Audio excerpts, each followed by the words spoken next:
بسم اللہ الرحمن الرحیم والصلاة والسلام علی رسول اللہ وعلی آلہ وصحبہ اجمعین۔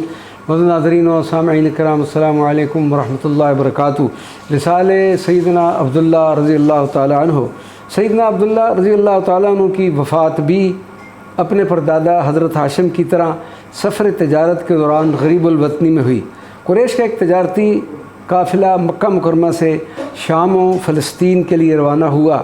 آپ رضی اللہ تعالیٰ عنہ بھی اس قافلہ میں شریک تھے۔ قافلہ جب خرید و فروخت کے بعد واپس چلا تو حضور پر نور صلی اللہ علیہ وسلم کے والد گرامی سیدنا عبداللہ بیمار ہو گئے، اور جب یثرب یعنی مدینہ منورہ کے پاس پہنچے تو حضرت عبداللہ رضی اللہ تعالیٰ عنہ اپنے والد گرامی کے ننہال بنو عدی ابن نجار کے ہاں قیام پذیر ہو گئے، اور تقریباً 1 ماہ بیمار رہنے کے بعد اس فانی دنیا کو الوداع کہہ گئے اور نابغہ کی حویلی میں دفن کر دیے گئے۔ سیدت آمنہ کا غم۔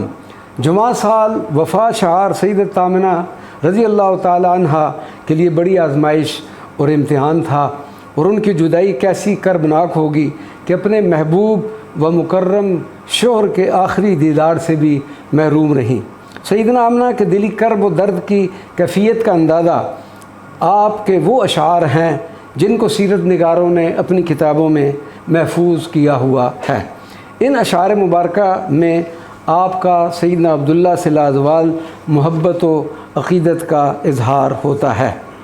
حضرت علامہ احمد زینی دہلان اپنی مشہور کتاب السیرہ النبویہ میں تحریر فرماتے ہیں کہ حضرت ابن عباس رضی اللہ تعالیٰ عنہما سے روایت ہے کہ جب حضور نبی کریم صلی اللہ علیہ وسلم کے والد گرامی سیدنا عبداللہ کا وصال ہوا تو فرشتوں نے بارگاہ رب العالمین میں عرض کی، مختصراً ترجمہ: اے ہمارے معبود اور ہمارے سردار، تیرا نبی یتیم ہو گیا اور اب اس کا والد نہ رہا۔ اللہ تبارک و تعالیٰ نے فرشتوں سے کہا کہ ہم اس کے محافظ و مددگار ہیں۔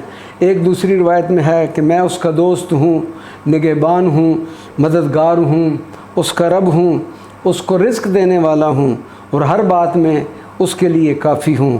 بس تم اس پر درود پڑھا کرو اور اس کے نام کی برکت حاصل کیا کرو۔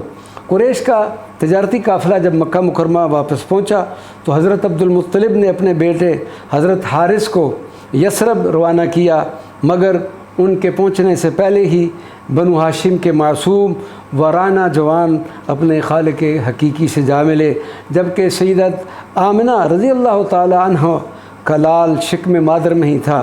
سیدت آمنہ کو بہت صدمہ ہوا، جس کا اظہار انہوں نے اپنے کئی اشعار میں کیا۔ اللہ تبارک و تعالی ہمیں حضور پر نور صلی اللہ علیہ وسلم کے والد گرامی سیدنا عبداللہ رضی اللہ تعالیٰ عنہ کی برکت اور ان کے نام کی برکت نصیب عطا فرمائے۔ وما علینا الا البلاغ المبین۔